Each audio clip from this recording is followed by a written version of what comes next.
uJames ubani sister? After Hebrews. uJacob 2.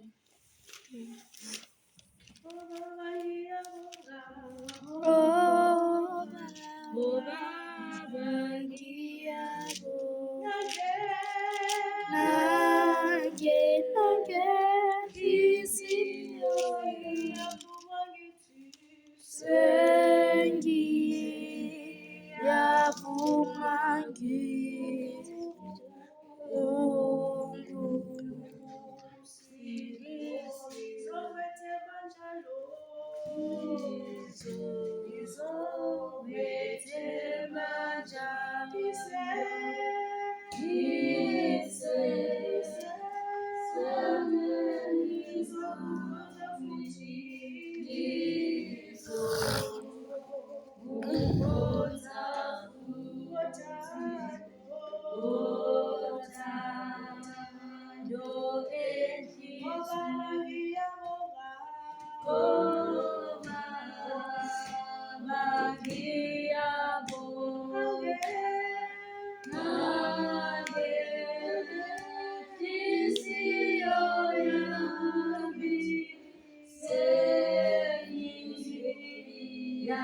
Ukukholwa kufanele kube nezenzo. Verse 14. Kusizani bazalwane bami uma umuntu ethi unokukholwa kepha engenayo imisebenzi na? Ukukholwa kungamsindisi na? Uma umzalwane noma umzalwanekazi behamba beswela ukudla kwemihla ngemihla. 16. Kusho omunye kini kubo ukuthi hambani nibe nokuthula, nifudumale, nisuthe, kepha ningabaphi lokho okudingwa ngumzimba. Lokhu kusizani na? 17. Kanjalo-ke nokukholwa uma kungenayo imisebenzi kufile ngokwakho. 18. Amen. Amen. Verse 14. My brothers and sisters, what good is it for people to say that they have faith in their actions? Do not prove it. Can that faith save them?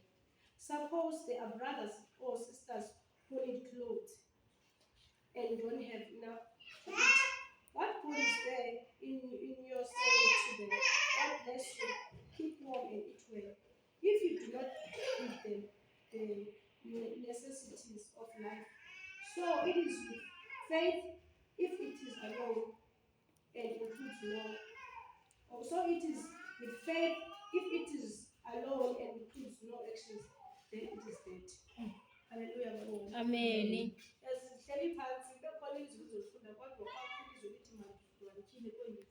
So I think manje ufuna usifunza namhlanje njengoba sizibize ukuthi siyakholwa sisindisiwe. Ewe sisindisiwe kodwa lithe lizwi ukholo engenamisebenzi kufile litsho verse 17. Ekuzibizeni ngokuthi ukholiwe intoni oyenzayo? Ndinalo mbuzo namhlanje ukuthi intoni oyenzayo njengoba uzibiza ukuthi ukholiwe? Because sihleli nje siphila nje kukho abantu abasafarishayo apha phandle. Basafarisha ngendlela. Abanye abanakudla, abanye abanazinto zogeza, abanazinto ayasokola. Wena nje ungumKristu intoni oyenzayo? Umbuzo wami namhlanje. So uNkulunkulu namhlanje uyafundisa ukuthi ukholo uzibiza ngoba unokholo kodwa lingenamsebenzi kufile. Ngoba khumbula ilizwi apha kwincwadi kaNefi apha le ndoda ibuza ukuthi ndingenza ntoni na ukuthi ndingene kumkani kaThixo. Athi xa impembe uYesu uba wezibambile ezi imithetho ukuthi ungene, ungabulali, ungathini, uyongena uqeqeze kumkani bamazulu. Athi hayi ndiyazenza zonke ezo zinto. Athi okay kulungile. Athi yintoni enye enondenza ndingangeni kumkani bamazulu? Athi xa iphendula athi thengisa ngeengubo zakho, ubuneengubo eziyi-2 nikeza ngengubo eyi-1. Wafumaniseka uba inzima le nto kulo mntu uyenza. Kwacaba uyaphoswa kumkani bamazulu ngenxa yobutyebi. Litsho ezantsi lithi kungangekankulu ukuthi isityebi singene ezulwini. uthi ukufanelekiswa nenkamela ingena entunjini yenaliti, which means isityebi sibekisa phambili kakhulu izinto zakhe kunokumkani kaThixo. So ke thina njengoba sisibizwe ngokuthi sisindisiwe sinoYesu, makhe sifuze uYesu. Amen. Singakhokhelisi ubutyebi bethu, ngoba ubutyebi obu sizobushiya emhlabeni. Likhona ilizwe lithi ziqwebelela ubutyebi basezulwini, apho ungenongena ninontu nasela nonakalise niziqwebela basezulwini. Obasezulwini obu benza apha emhlabeni ubutyebi bakho. Obutyebi usuthi umafam uzofika kukho nje into eseyiredi, uyazenzela ulapha emhlabeni ubutyebi. Ubutyebi bakho buthi omnye umntu ombone neskipa osibonayo uba siphelile esi skipa, khawunikeze kwezi zakho. Noba unezikipa ezintathu, uthathe esi-1 uthi hayi manxiba nawe. Noba unantoni na uyabona endlini kowabo uyaziye kubona ukungcolile, mayingabi intetha yakho lefa umdaka phaa. Yenza into ngalaa nto. Njengoba singamaKrestu nje, ithi iBhayibhile xa samkele uYesu masinga-ekthi njengehlabathi, kodwa masohluke ehlabathini. Ukwahluka ehlabathini kukohlukana neento zehlabathi zonke. Ukuthi uthethe ngemeko yenye umntu ayizukunceda nto loo nto, kodwa iyakungcolisa. Because ube nechaphaza phakathi. Kodwa into ebalulekileyo ukuthi uthathe i-action ngento oyibonayo usizi kumakhelwane wakho okanye kumntu osibona ongubani nakho wenze i-action. Ubona kungcolile endlini yakho, wena uthini ngaloo nto leyo? Mthengele isepha. Mhlawumbi akaloxeleka qha, ubethwa uthi akananto yokulina, udinga isepha endlini. Khawenza njengoba singamaKrestu nje makhe sibe ngumfuziselo. Ehlabathini igama lobuKrestu liye lanyeleka kakhulu ngenxa yamaKrestu, ihlobo abenza ngalo. Umntu xa ezibize ngokuthi uneYesu kuye kuvuka ipride elathi phambili. Kodwa into ebalulekileyo bekufanele uba utshintsha kwakho kwinto ubuyenza usehlabathini ungabi sayenza ngoba ungumntu omtsha. Ngoba kuthiwa xa samkela uYesu umntu omdala uyafa, kodwa kuvuka omtsha. Omtsha akayenzi into ebenza umntu omdala. Kuthiwa xa usenza loo nto uyafana nenja ebuyela emgabheni wayo, egabhayo iphinde umgabho wayo. So xa singamaKrestu ke masicace ukuthi lo mntu samamkelayo uklini, ngoba uJesu uklini, kuthiwa zange kube kufumaneke isono kuye. So nakuthi ke makhe sizame njengoba sizelelwe esoneni nje, sazalelwe esoneni asinoyibalekela loo nto, kodwa ngegazi lakhe wasihlanza uYesu. Nee-actions zethu ke mazibonakalise ukuthi sihlanzwe ngegazi, singabuyeli entweni esibe sizenza ehlabathini. Xa ubona ukuthi omnye uyadinga enye into, wenze i-action, thathe i-action. Noba yintoni ubonayo uba iswelekile, noba onakho, ngoba le ndoda yakho zobumkani bamazulu ngenxa yokuthi ileqa ubutyebi ngaphezu koThixo. So iyasifundisa kakhulu incwadi kaJesu namhlanje ukuthi masikhe ithi ukholo olungenamsebenzi umfile. Unceda ntoni ukuthi umntu amakahambi kakuhle inkosi umsikeleyo? Esishumayela sizibizwe ngoYesu, sishumayela ebantwini, sithetha ngoYesu. Ayiphelelanga apho. Enza into uyayibona imeko yomntu, uyabona umntu njengoba uthetha naye nje. Njengoba singena-door-to-door sithetha nabantu, sidibana nabantu, khawujonge ukuthi kule ndlu kudingeka ntoni. Mhlawumbi omnye kuzoba nzima ukuthi asindiswe, kodwa ngokuthi umthengele into kwakho, mhlawumbi izomchumisa athi eyi abantu abasindisiweyo kanti banjeni, khe ndiye enkonzweni nam. Kanti ngokwenza kwakho laa mntu umtsalile. Abanye abatsali ngokuthi ize kuJesu ufumanele zona. Nge-action oyenzayo ngomntu osweleyo, uThixo uyayibona loo nto leyo. And futhi iyabhala ayilolizwi, ukunceda kwakho umntu iyabhala. So ndicela siye kwincwadi kaMathew 6. Kuthiwa livesi endifuna ukufunda uMathew 6. Uqala uMatheyu chapter 6 verse 2.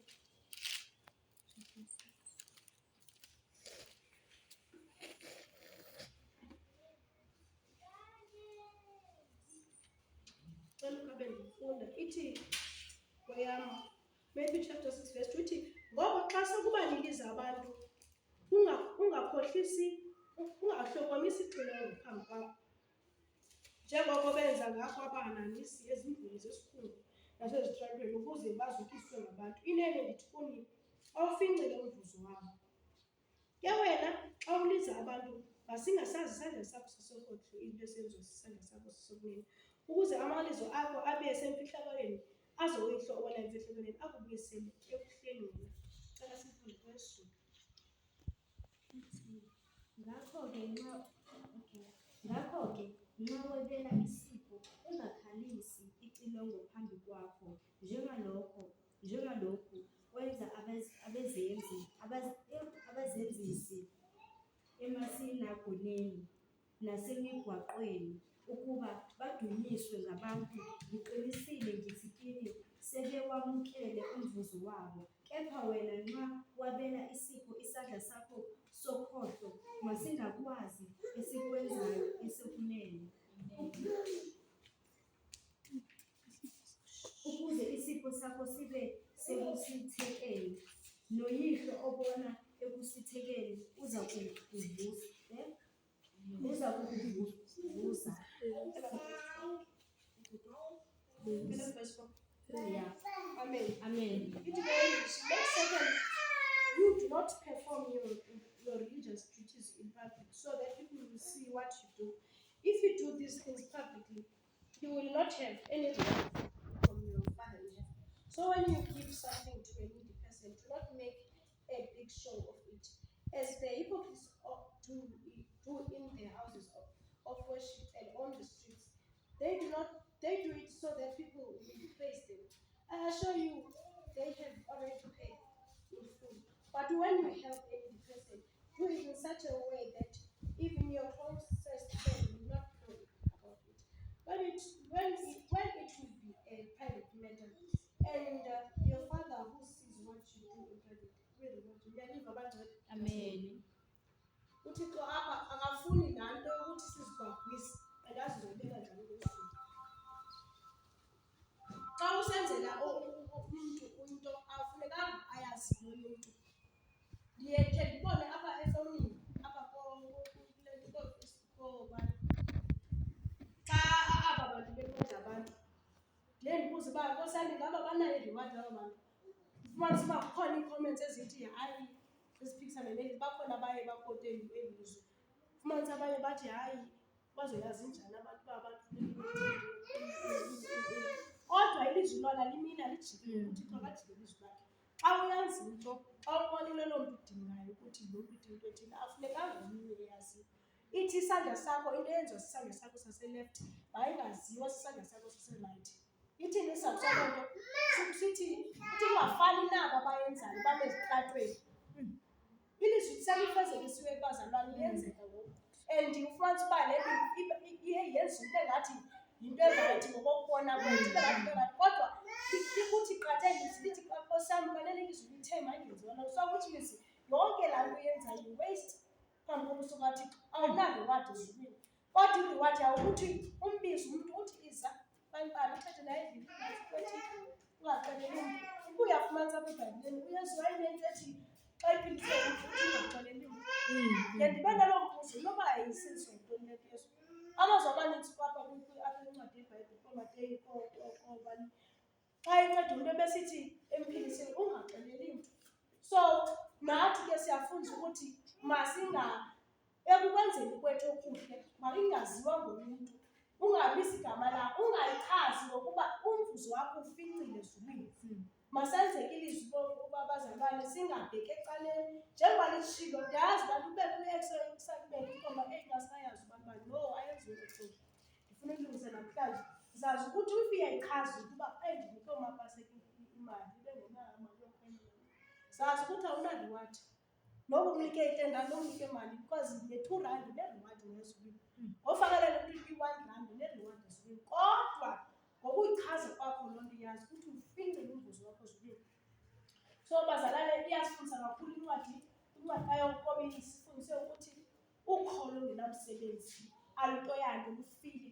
Kodwa ekwenzeni kwethu loo misebenzi leyo uThixo ofunayo ebantwini bakhe masingayimemezeli kodwa senze ukuze uThixo azosirewada phandle. Uzobona abantu usikeleleka athi ubani abayazi secret yakho ukuthi wena uyanikela unike mayingathi yaziwe loo nto uba uyanikela. uThixo into ebaluleke yaziyo loo nto leyo. Ngoba abantu abazokwenzela nto abantu ebawurhobela izandla bazokunika ntoni? Angeke bakubhatala. Kodwa into ezokubhatala uThixo ngoba uzombona ekusikelela nawe ubone into obusoyilibele uba uThixo ebubucele kuyo ubone heyi hayi ngoku izinto zitshintshile ngenxa yoba uyenze private. uThixo akananto ezikhwazwayo, uyi-gentleman. Okay, njengoba singamaKristu ke simfuze sifane naye, singenzi izinto ezisecaleni, singabi njengabantwana abaphuma ecaleni. Sihambe, niyabona xa senza ilizwi sifana nomntana oqeqeshekileyo. Umntana oqeqeshekileyo uyayazi ukuba ngexesha elithile ekhaya. Yabona u-6 funeka uyayazi umama ngutatam. U-6 ayithengaza abethe ndingafikanga endlini. Uyayazi ukuthi ekhaya kuyavuka kutshayelwe kuthiwe kufile. Ekhaya uyayazi uba kuthwa. So thina njengoba sizibiza ukuthi singamaKristu singabantwana bakhe, makhe silandele izixaxiso ezisebhayibhileni. Xa ethe into ethile masingayenzi, singayenzi. Xa ethe into ethile siyenze, siyenze. Uba siyenza sihamba ngolo hlobo uzobona ubomi bakho. Uzobona abanye abantu bezibiza ukuthi basindise ubona uba heyi, oku wakwaba kule nto mani ubani. Kanti akahambi ngale ndlela wena mntu uhamba ngayo le ndlela. Babona utshintsho kuba bazibuze heyi ubani. Njengesithi akathandazi yazi. Kanti abayazi ukuthi yonke le miyalelo. Akho nomnye umyalelo ofana siwuphosa njengoba sisindisiwe nje. Funeka siyenze yonke. Xa kuyenzeni kwethu yonke, sizobona uThixo uzosenzela ntoni ebomini bethu. So siyafundiseka namhlanje uzibambe uzohlala phantsi. Kodwa okubalulekileyo uThixo namhlanje uyasifundisa ukuthi elikholweni lethu makubekho imisebenzi. Singazibiza ukuthi singamaKristu, kodwa kukho abantu abadinga. Mna ndiye ndithi ukhona umamam ukhule ngumntu othanda unceda abantu. Isikakhulu ebethanda unceda abantu basendlini. So aba bantu basendlini kuye kubekho abantu abathi hayi aba bantu bawuthenga inyawo, bawuthenga intoni. Kwakho umfundisi owayeshumayela kule ndawo besithi aba bantu aba sujonga ukuthi uzothenga ntoni. Noba uyithengile loo nto uzobhema, wena okwakho ukuthi umncedi because laa mntu uyazi athi ndinakudle. Wathi ifulambile nyhani wena uzothi hayi ufuna utshaya ngala mali andifuninika laa nto. Uthini uThixo kuyo? So aba bantu abaya lokufuna ithurani ungabomthatha. Uthi nge-2 yakho wena usindisiwe, laa 2 rand omnike okanye into ezaa uthi baba makasindiswe. Yonke into yethu nje besingamaKristu yohlukile. Bakhona abantu abaye bafuna imali bazisebenza, kodwa eyakho wena mntu usuyasoze uyakwazi uyisebenza. Uzoyithandazela uthi uba ufuna uyisebenza khomchukumise atshintshe aguquke. Noba ebesebenzela ntoni, naloo lizomnika le mali. Noba ebefuna ubhema, noba efuna uthi ndiyayinqama eso spiriti sokuba afuna ubhema. Makasebenzele wena. Njengoba singamaKristu nje afunanga soyike ngokoyikiswa. Hayi ukuthi uzoyisebenza imali yam, hayi uzothini. Kodwa makhe umaKristu ahluke. Uba awekho amaKristu anje akaboni apha kweli bandla ukuthi akhona amaKristu anje empilweni zabantu benza utshintsho olukhulu. Xa bethe bathi kuye kubekho utshintsho, uzobona nangoku kubekho abantu ozazi uba ndinceda abantu qho inyanga iphela. Loo income unayo uyifumana khathi senophangela uba uyayisendela imali okanye uthini imali. Mayingapheli inyanga okanye mayingapheli loo mali ufumane ungakhange kubekho umntu omncedayo. Makube nesazela xa imali oyiphiweyo ukuthi ungamnceda. Ewe eshumi ndiyayazi kodwa ngoku ndizocebisa ngaleyo unikela. Unikela kubalulekile. Nceda umntu noba ngubani usekuhlaleni, noba ngumntu ohlala naye ekuhlaleni, wenze something ukuze uzobona uThixo uzokwenza ntoni ebomini bakho. Ekuncedeni kwakho into yakho enikayo umntu yithandazele ukuze kubekho utshintsho ebomini bakho. Ndiyandifumanisa uba ekuncedeni kwam umntu njengephinde ndathatha ekhondweni kabamam, ekuncedeni kwam kuye kubekho utshintsho olukhulu ebomini. Qho uba sinceda umntu endlini, isituation yakhe ayiphindi ifane. Ufumanisa uba bekungasetyenzwa kuloo mzi leyo, kodwa batye okokutya sikutyayo singenako nathi kodwa sitye sonke. Ufumanisa uba umntu uyaphangela iphele yonke loo nto. Ndafumanisa kuwo wonke loo mntu wakhe samnceda ongazange ube kutshintsho. So yile nto ndithi njengoba singamaKristu thina masinganiki nje ihlabathi liyanikela kodwa lifuna upraise. Kodwa thina ekwenzeni kwethu makubekho utshintsho ebomini bomntu. Ekumnikeni kwakho into umntu abone utshintsho nje heyi oko ndadibana nosisi Mapaseka kwatshintsha. Wandinika into ethile nosisi wam ndabona ndafumana umsebenzi. Kanti akayazi ukuthi laa mali wayithandazela. Wayofaka isive eyomakethi, mnika i-12 rand yokuphela. Wayithandazela makafumane umsebenzi. Makathini. Sisebenza ngendlela uThixo usenze ngendlela. So ngaloo mazwi ndizokhuthaza ukuthi Masingethe amandla ukunikelela. Ukunikela kubalulekile, sinikele abantu bakaThixo. Ekunikela ukuleni kwethu singamele singaloo nto, kodwa sihlale kunye nathi noThixo phantsi, singayinto ekunikeleni. Sizobona uThixo uzosibuwata ekubala, umntu uzobona ukuthi uThixo uyakwazi ukuphakamisa.